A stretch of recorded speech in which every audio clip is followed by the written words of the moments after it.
The road stretched endlessly under the burning summer sun, the heat rising like waves from the cracked asphalt.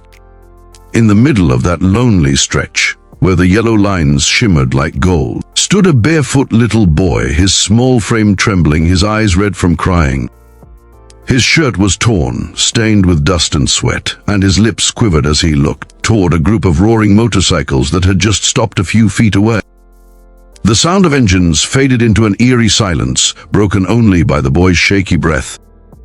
He looked up at the towering man with tattoos covering his arms, his voice cracking as he whispered, "Please, follow me home. If you believe in kindness, compassion, and second chances, take a moment right now to like this video, share it with someone who needs hope today, and subscribe to our channel, because this story will remind you that even the toughest hearts can carry the softest souls." The bikers were the kind of men most people crossed the street to avoid: leather jackets, heavy boots, long beards, and scars that told stories of battles fought both on and off the road. Their leader, a man everyone called Bear, was known for his thunderous voice and even fiercer temper. But in that moment, as he looked down at the trembling child standing barefoot on the hot pavement, something in his heart shifted. The boy's eyes, wide, lost, and filled with silent fear, pierced right through the hardened shell of the man who had seen more pain than he cared to remember. Bear crouched down, bringing his face closer to the boy's level. "Where's home, kid?" he asked softly, though his voice still carried the weight of a man used to command. The boy swallowed hard, tears cutting paths through the dust on his cheeks. He pointed down the empty road, his tiny hand shaking. "Mama, she won't wake up," he said, barely audible, but the words hit harder than any punch Bear had ever taken. The bikers exchanged uneasy glances. None of them were strangers to tragedy. They had seen addiction, loss, and abandonment tear through lives like wildfire. But something about the boy's plea felt different. It wasn't just a cry for help, it was the raw sound of desperation, the kind that makes you drop everything, no matter who you are. Without another word, Bear nodded, motioning for the rest of the group to follow. Engines roared back to life, and the boy began to run ahead, his small feet slapping the road, guiding the pack of heavy motorcycles down a dusty trail that led into the woods. The sun dipped lower as they followed him, the rumble of their bikes echoing off the trees like distant thunder. After about 10 minutes, they reached a small clearing where an old shack stood half hidden under the shade of dying trees.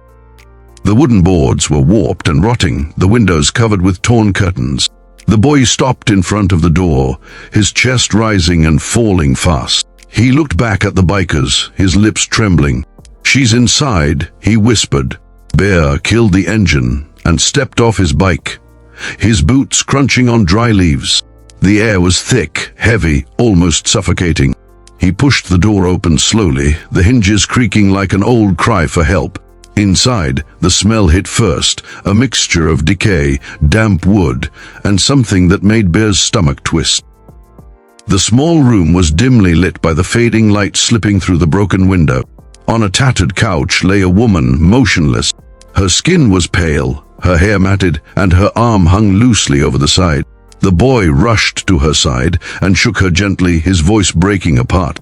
"Mama, wake up, please." Bear took a step closer, his throat tightening. He didn't need to check her pulse to know she was gone.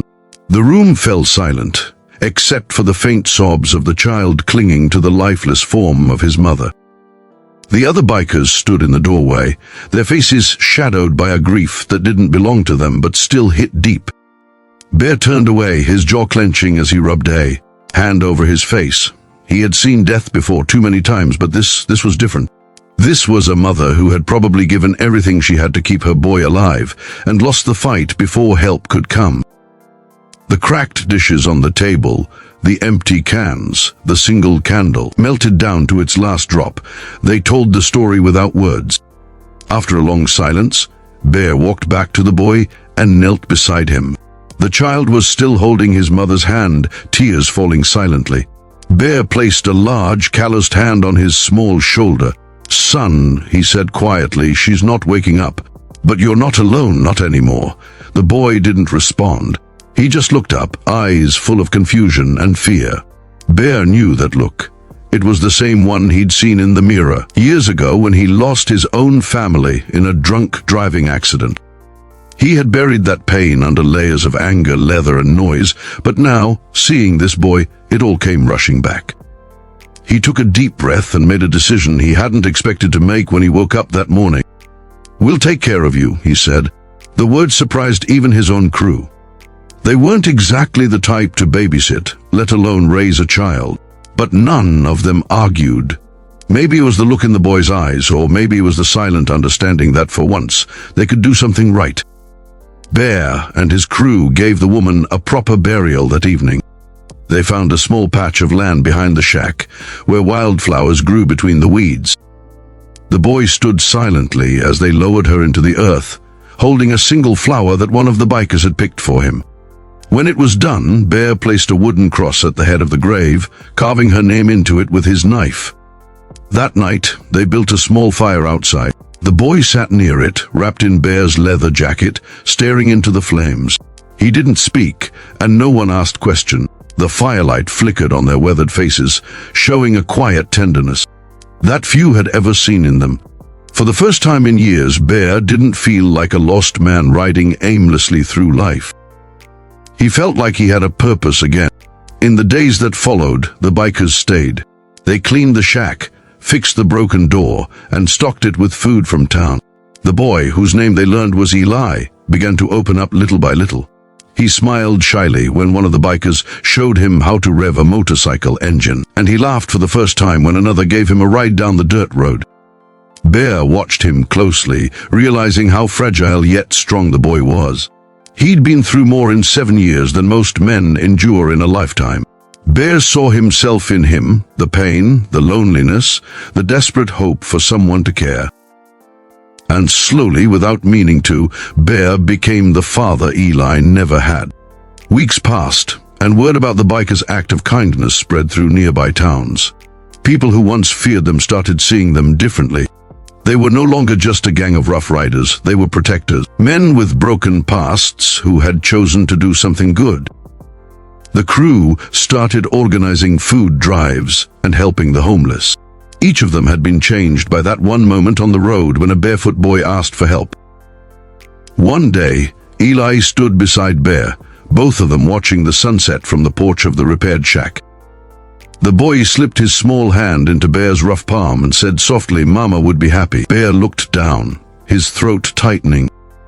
"Yeah," he whispered, "she'd be real proud." From that day on, Bear made a promise not just to Eli, but to himself, that he would never let another soul feel the kind of pain he once did. And as the motorcycles roared through the countryside, people didn't see outlaws anymore.